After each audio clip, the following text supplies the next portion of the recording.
सोचिए, भारत की पहली नौसेना किसने बनाई? पहला ग्लोबल मैरीटाइम एम्पायर किसका था? कौन से राजवंश ने भारत की संस्कृति को इंडोनेशिया, कोलंबिया और चाइना तक फैलाया? और सबसे शॉकिंग बात, हमारे सिलेबस में इनका नाम मुश्किल से क्यों मिलता है?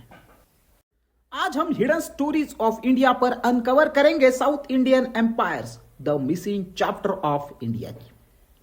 तीन ऐसे नाम, चोल, पल्लव, पांड्य, तीनों हजारों साल पुराने और तीनों का प्रभाव दक्षिण भारत से बाहर एशिया तक फैला। सबसे पहले पांड्य, सबसे पुराने। पल्लव, इंजीनियर्स और स्कॉलर्स। चोल, समुद्र के तट।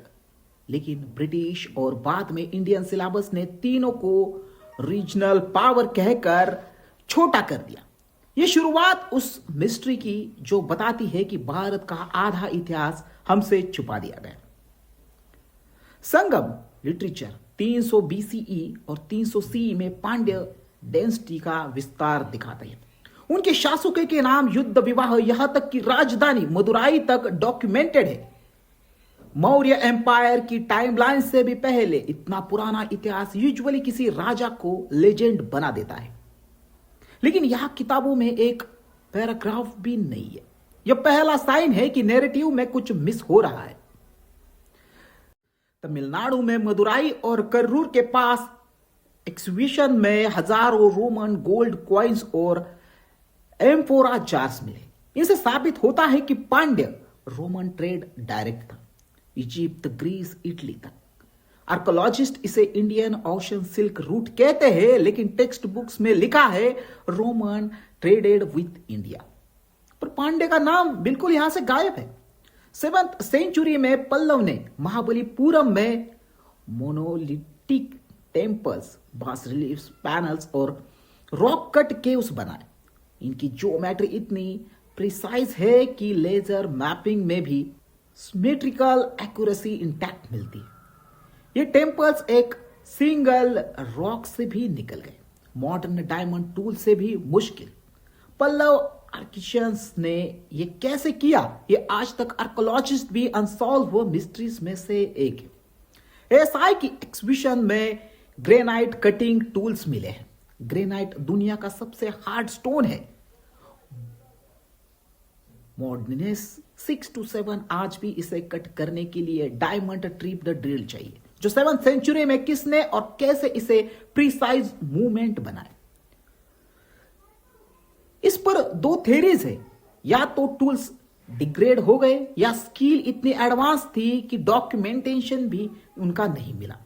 10th और 12th सेंचुरी में चोल ने इंडिया की पहली ऑर्गेनाइज्ड ब्लू वाटर नेवी बनाई। राजा राजचोल ने श्रीलंका को एनेक्स किया। राजेंद्र चोल ने इंडोनेशिया के श्रीविजय एम्पायर पर नेवल अटैक किया। ये वो रीजनल है जहां मॉडर्न सिंगापुर, मलेशिया और इंडोनेशिया आते। इतना बड़ा शूट आउट हिस्ट्री बुक्स में कहीं नहीं दिखता। ये वो मूवमेंट है जहां रीजनल पावर वर्ड सस्पिशियस लगता है। चोल इंस्क्रिप्शन, उत्कीर्ण पाषाण शिलालेख में ship size, crew distribution, naval ranks और ट्रेनिंग सिस्टम तक लिखा है। यह इंस्क्रिप्शन आर्कोलॉजी की स्ट्रॉन्गेस्ट सोर्स मानी जाती है।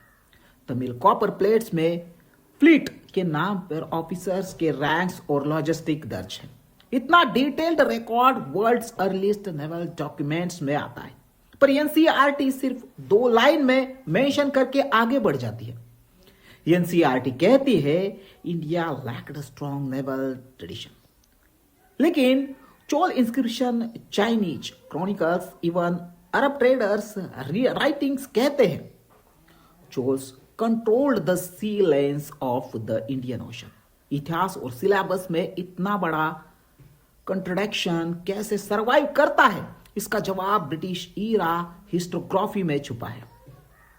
7th to 9th सेंचुरी में पल्लव और चोल रिवर ली ने architecture, Dravidian, super temples, naval science, early sea routes और स्कॉलरशिप तमिल लेक्चरर की बूम पैदा की थी।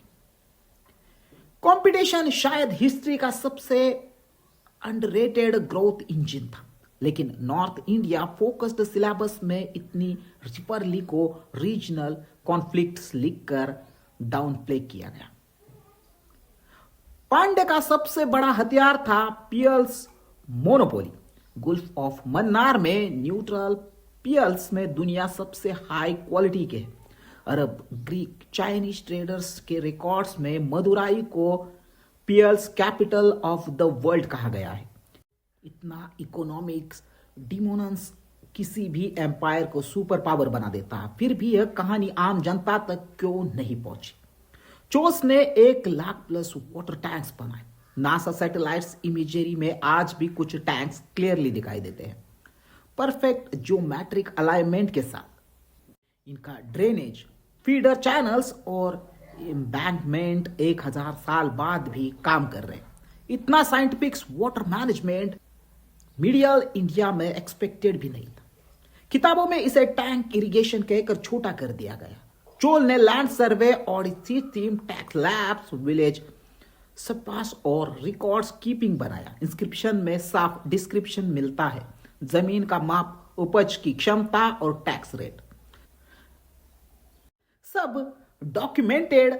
मीडियल ब्यूरोक्रेसी दुनिया की बेस्ट मानी जाती है। इतना एडवांस गवर्नेंस आपको शायद यूरोप में भी नहीं मिलेगी, पर फिर भी पब्लिक नैरेटिव में चोल को आइडेंटिटी कमजोर ही बनी रहती है।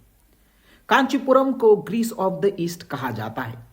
चाइनीज पिलग्रिम उन लिखते हैं कि hundreds of scholars, philosophers, mathematicians lived here.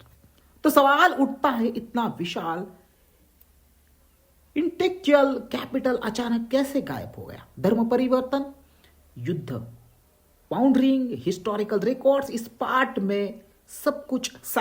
Chola और पांड्य इंस्क्रिप्शन में वुमेन्स लैंड ओनर्स डॉक्यूमेंटेड है। कुछ वुमेन्स मंदिरों के दान देती थी और कम्युनिटी असेंबलीज में भाग लेती थी। ये अधिकार उस समय यूरोप की महिलाओं को भी नहीं मिलते थे। इतिहास की ये प्रोग्रेसिव ट्रूथ आज भी लोगों को पता नहीं, क्योंकि सिलेबस में woman centric data rarely represent किया जाता है।